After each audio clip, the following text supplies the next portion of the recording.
Hello, everyone. This is Dr. Zena Suissa. I hope everyone is well today. Today is another episode of Bite-Sized Learning.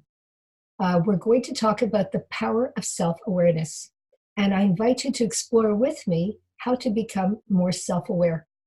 As an academic, as a professor, as a psychologist, as an executive coach, I've always been conscious that people are trying to understand others' behaviors, others' people, the way they think, the way they act, but instead, we need to reflect on ourselves and how we're behaving, trying to understand our motivations, our needs, our strengths, our weaknesses. And I'll go on more with that in a few minutes.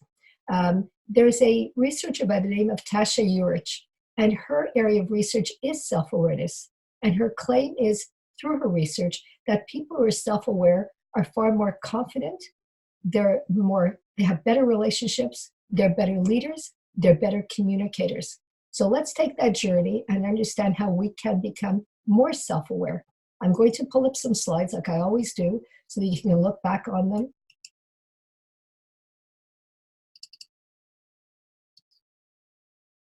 First of all, I've created a flower wheel, and we're going to call it the self-awareness wheel. The first thing to look at is self-concept. Self-concept is that internal image of who we are. It is the image in our brain of who we are as a person. Self-esteem is how we value that self-concept, that image of who we are. For example, self-concept could be, I am a mother.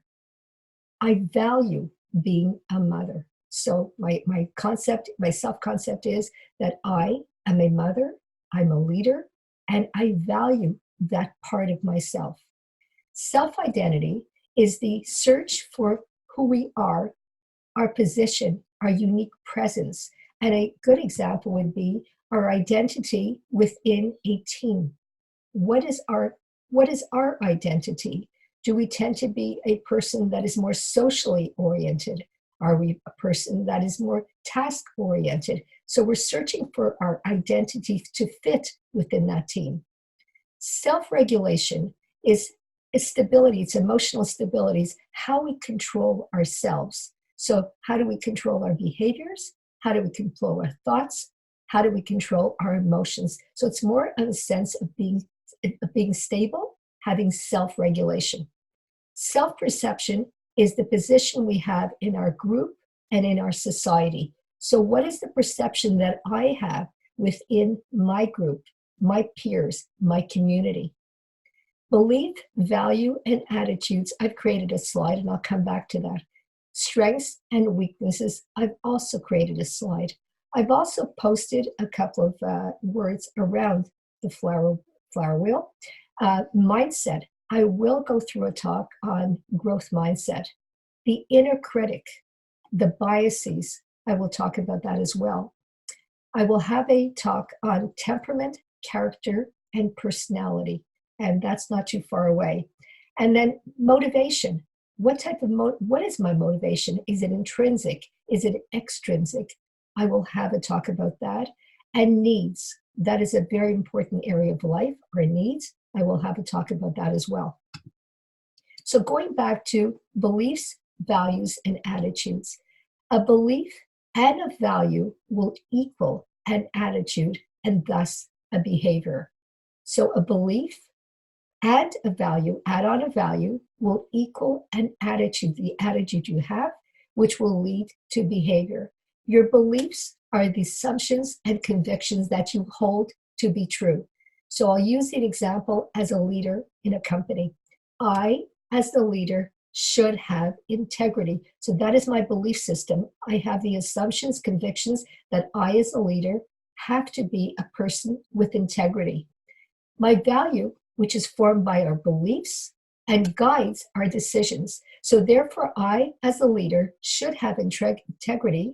Therefore, I must be a person that is accountable for my decisions and the actions that I take. So therefore, the belief, I, as the leader, should have integrity, will lead to, I must be accountable for my decisions and actions, will thus turn into an attitude, how you treat others based on your belief and values. So therefore, I must be a person that is principles, transparent, and has respect.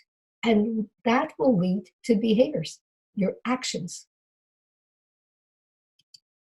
Your strengths and weaknesses, so important. Over the years, when I've asked people in all the different arenas, in all different areas, what are your strengths? What are your weaknesses? Most often they point to weaknesses. I invite you to Google strengths and weaknesses. Pull up a list of strengths and weaknesses.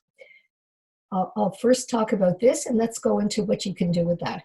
So you make a list of your strengths and weaknesses by using that what you pulled out, the handout. What happens then? You are going to create your self-awareness if you hone down, if you figure out what are your strengths and weaknesses. You focus your attention strictly on those two, strengths and weaknesses. That will allow you to introspect, to reflect. And it will tell you how you stand out as a person, where you need improvement. So once again, pull out a handout, I don't know what you call it, but pull out something that will point to a list of strengths and weaknesses. Brainstorm and bring it down to about 10 strengths, 10 weaknesses. Then isolate about 5. And from those 5, come down to 2 strengths and 2 weaknesses. Then you'll tell yourself, this is important to me. I have a strength and I'm a very optimistic person. I am very reliable. Hold on to those 2 strengths and see how you use them. You may have others, but hold on to those 2 because those are very integral to who you are. Then work on your weaknesses. So if you'll come up with, I'm not an assertive person, work on honoring yourself and becoming more of an assertive person.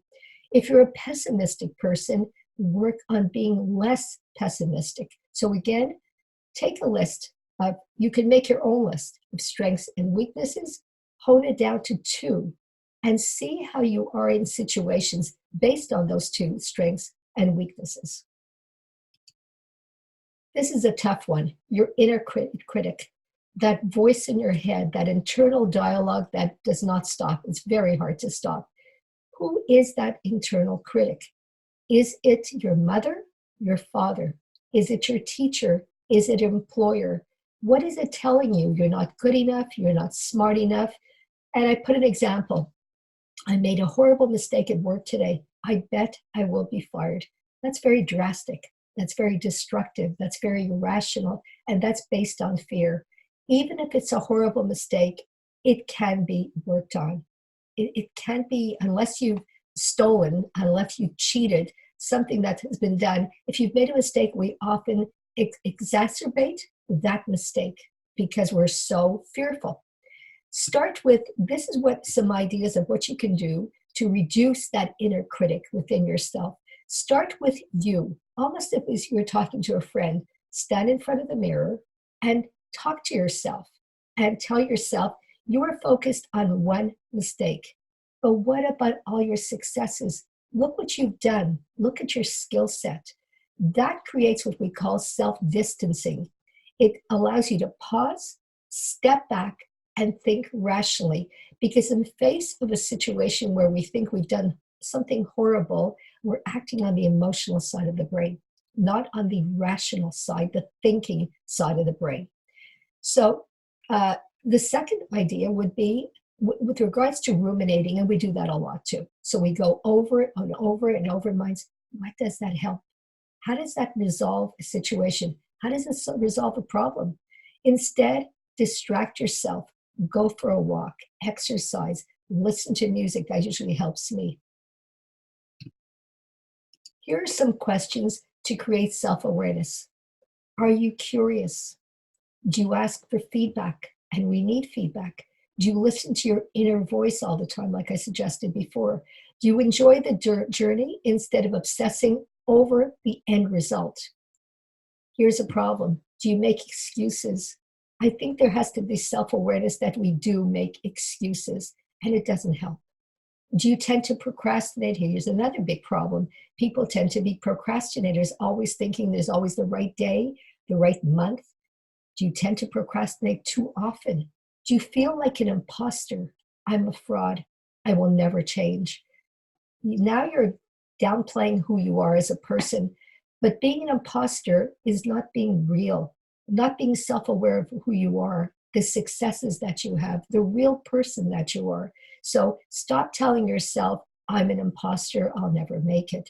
Do you self sabotage? That's a continuation. We forget about ourselves, we self sabotage ourselves. No vacations, no rest and recovery. Self awareness gives you power, it gives you comfort in knowing who you are. Self awareness will lead to success, and you have to tell yourself that. So, in my research on self awareness, I found several books. The first one is by Richard Davidson, The Emotional Side of Your Brain, and he talks about creating a habit of self reflection. So, on a daily basis, for a few minutes, think about yourself, self reflect, introspect, think about what happened during the day. He claims there's a correlation between mindfulness, being in the moment, and changes in your brain. It leads you away from anger and anxiety and will lead you towards calm and well being. Another book is by Sheila Heen. She wrote Thanks for the Feedback. She states, seek honest feedback with regards to your blind spots. We all have blind spots. We don't know they're there, but others do. Ask for feedback. How did you see me in this situation? How did you see me when we had our meeting? Don't ask why, and I know you're going to be surprised by that, but don't ask why. Asking why, think of a child when you ask them why. They're going to tell you, they'll give you 1,000 reasons why they did what they did. They're going to be fearful. They're going to act on emotion. Instead, ask what. So instead of asking, why did you do that? And responding with the emotional side of your brain, operate with the rational thinking side of your brain, the frontal cortex, the higher mind, your higher power, your higher thinking. So instead of asking why, ask what motivated you to make that decision. Now you're going to respond with your thoughts, the limbic brain, instead of the frontal brain. I found two amazing quotes. I think they're amazing. How does self awareness lead to success? Success is the courage to follow your heart and intuition. They somehow know who you truly want to become. Steve Jobs. And this quote is by a National Football League best defense players. He's one of the best defense players. He stated, success isn't owned, it is leased, and rent is due every day.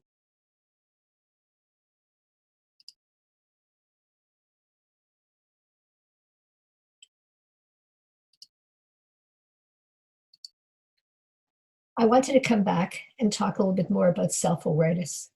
As I explored with you, self-awareness is so important in one's life. If I don't know who I am, but you know who I am, how does that help me? You need others to give you insight, to help you reflect, to give you self-reflection, self-insight into who you are. We go on our day, on our journey every single day, being the person we are. Take those moments, take that time to become more self-aware. It will create more of who you are, the architect of your life. Have a good week. See you next time. Thank you very much.